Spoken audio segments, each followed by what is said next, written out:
Pemerintah Provinsi DKI Jakarta berencana menghapuskan 3-in-1 di jalur protokol di ibu kota Jakarta. Alasannya selain tidak efektif mengurai kemacetan, juga menjadi ajang pemerasan tenaga anak di bawah umur. Rencananya, sebagai pengganti, pemerintah Provinsi DKI Jakarta akan menerapkan Electronic Road Pricing atau ERP. Gubernur DKI Jakarta menegaskan nantinya ERP ini akan bersifat fluktuatif, tidak bertarif tetap. Ini berarti bisa saja dalam kondisi lengang, jalur ERP ini tidak dikenakan tarif. Sebagai uji coba, sejak Selasa kemarin, 3-in-1 dihapuskan. Dan kemacetan pun terjadi juga di mana-mana. Yang menjadi pertanyaan yakini sejauh mana kesiapan infrastruktur jalur berbayar ini. Benarkah ERP dapat lebih mengurai kemacetan dengan pola mengatur jumlah kendaraan? Ya, dan langsung saja kita membahas hal tersebut. Kita bergabung bersama Kadishub DKI Jakarta melalui sambungan telepon dengan Bapak Andriansyah. Selamat pagi, Pak Andriansyah. Selamat pagi, Pak. Pak, benar, apakah memang Electronic Road Pricing atau ERP ini akan lebih efektif dalam mengurai kepadatan? Apakah ini yang menjadi pilihan pemerintah selanjutnya setelah dicabutnya sistem 3-in-1? Mungkin saya akan meluruskan ya. ERP itu sudah ada dalam Undang-Undang 22 2009. Ya, sudah ada dalam Perda 5 tahun 2014. Di situ sudah mencantumkan jalan-jalannya malah ruas-ruasnya. Nah, saya sangat yakin bahwa ya nggak mungkin dong dalam menyusun undang-undang, dalam menyusun Perda ya tidak mempertimbangkan hal-hal yang lain kan begitu. Betul kan? Betul, kalau memang seperti itu Pak berarti sudah cukup lama, kenapa belum direalisasikan sampai sekarang Pak? Iya, itu yang pertanyaan kita, kenapa itu belum dieksekusi?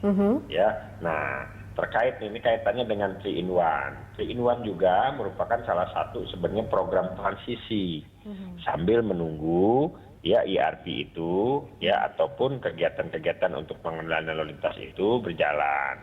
Namun ya sampai kalau dilihat kan ERP itu kalau dilihat tuh dari tahun 2007 itu sudah ada kajian-kajiannya.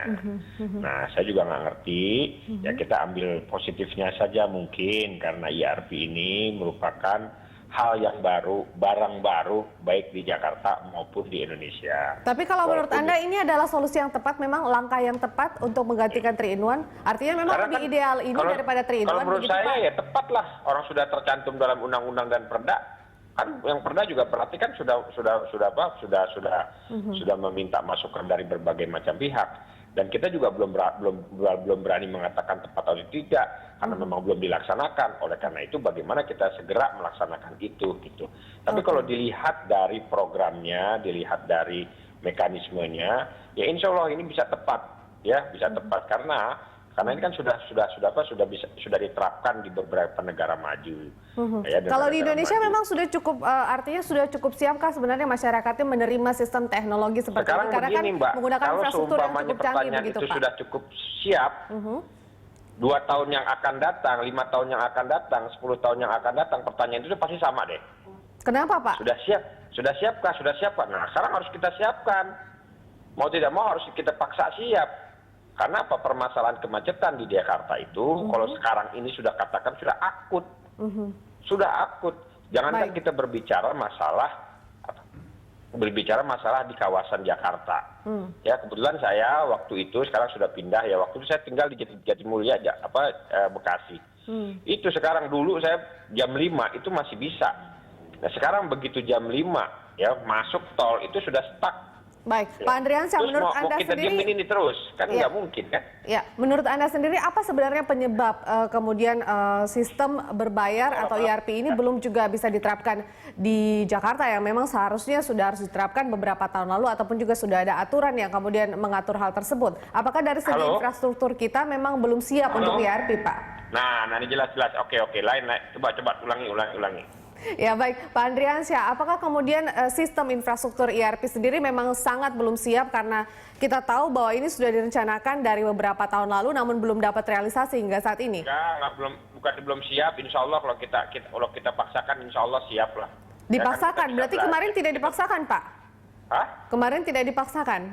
Ya, saya nggak ngerti ya kalimat kata paksanya apa nggak berani, apa takut, apa Oke. masih tunggu-tunggu, Baik. atau masih pertimbangan, kan begitu. Baik, Nah, kita bicara sekarang, tentang mekanismenya Pak, nanti akan seperti apa sebenarnya Pak? Akan dipasang semacam gate, kemudian juga ada beberapa alat-alat atau board on unit akan digunakan oleh pengendara atau seperti apa sih Pak iya harusnya? betul itu udah benar itu tadi tuh ya.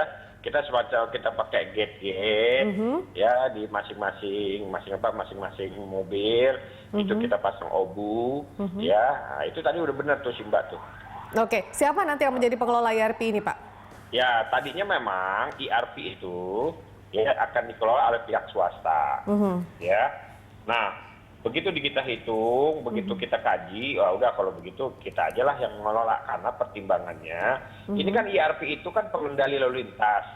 Ya, intinya ya kita memaksa masyarakat dari menggunakan kendaraan pribadi menuju ke kendaraan umum. Gitu.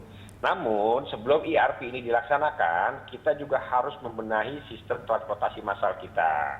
Kita harus diperbanyak mobil-mobil angkutan umumnya, sistemnya, mekanismenya, sehingga tatkala IRP itu diterapkan, masyarakat sudah punya pilihan seperti itu. Baik, Ya, nanti sistem IRP ini pada saat diterapkan apakah hanya berlaku bagi kendaraan roda 4 ataukah juga kendaraan roda 2 dalam hal ini roda kendaraan 2 nggak bermotor? boleh, roda 2 nggak boleh, hanya roda 4 saja yang boleh masuk ke situ. Oke, berarti jalur IRP ini hanya bisa digunakan untuk kendaraan roda 4 saja begitu ya Pak ya? Iya betul. Apa perhitungan kemudian sampai kendaraan roda 2 pun tidak dapat terlibat atau bisa menggunakan Masa jalur obunya IRP? gimana? Sulit kan? Oke, baik. Pak Andriansyah, ini terkait dengan mekanisme kembali Pak. Ini kan juga ada semacam di gate itu kan ada untuk pembayaran menggunakan onboard unit dan juga ada semacam verifikasi plat nomor. Untuk verifikasi plat nomor sendiri apakah memang pengendara harus mendaftar dulu kemana Pak atau bagaimana nanti Pak? Ya jadi begini, jadi kan kita nanti akan bekerja sama dengan Polri. Jadi data kita dengan data Polri itu disatukan, sehingga nanti masyarakat kan ada kita sosialisasinya dalam tatkala kita sudah menentukan pemenang untuk melakukan kontrak pembangunan IRP itu kan nanti pembangunannya itu kan 1 tahun Mbak baru bisa implementasi 10 tahun. Nah 1 tahun itu bisa kita gunakan untuk sosialisasi ya sosialisasi untuk semuanya mekanismenya terkait juga masalah penggunaan obunya tersebut begitu loh. Nah ini data-data ini, nah ini apabila ada masyarakat yang belum menggunakan obu, itu kan nanti kena dilihat dari nomor serinya kan ketahuan kan. Nah nanti kita kasih tahu kepada yang bersangkutan bahwa Anda tidak mempunyai obu agar segera melakukan pembayaran denda begitu. Nah itu dendanya itu sudah masuk denda tilang. Itu termasuk pelanggaran lalu lintas. Nah kalau pelanggaran lalu lintas itu dendanya denda yang dilakukan oleh polisi. Baik. Ya masuk ke kasnya pun ke kas polisi. Termasuk juga mereka yang menggunakan nomor plat dari luar daerah Jakarta itu seperti apa Pak pengaturannya nanti? Iya itu kan kita lihat, kita kasih tahu. Nah kan Artinya mereka juga bisa tetap menggunakan jalur IRP kalau misalnya mereka mendaftar atau bagaimana Pak? Enggak, pertama mendaftar boleh, kan yang namanya pendaftaran aktif, pendaftaran non aktif. Pendaftaran aktif silakan masyarakat ya mendaftar ke kita ya dengan nanti mekanisme yang lain atau nanti kita yang mensosialisasikan ya bisa saja nanti kita membuat